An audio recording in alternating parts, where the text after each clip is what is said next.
ఇలాంటి వాళ్ళ దగ్గరుంటే అసలు మన బుర్రలే పాడైపోతాయి. రా బావా.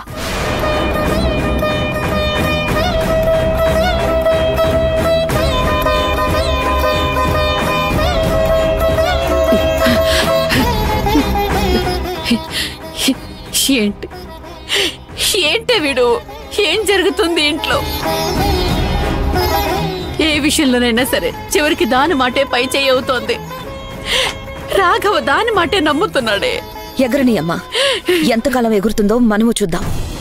అది చేసిన మోసాలు, చెప్పిన అబద్ధాలు బయటపడిన రోజు నా తమ్ముడి చేతిలోనే అది చావు దెబ్బలు తినక తప్పదు. నువ్వే చూస్తూ ఉండు.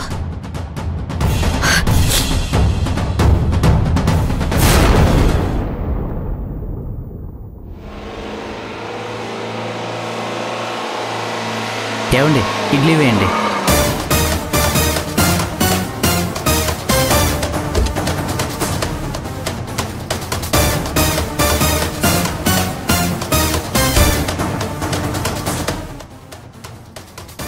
నమస్కారం అమ్మా.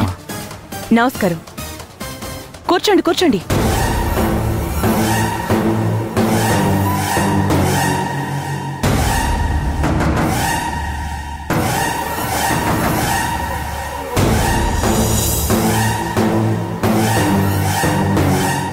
టిఫిన్ చేయడానికి వచ్చారా?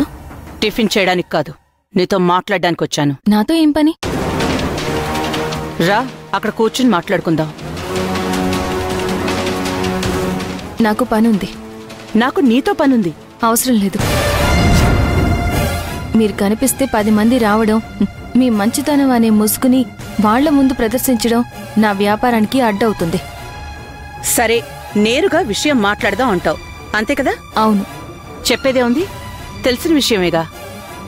ఏం నిర్ణయించుకున్నావు? చెప్పాను కదా,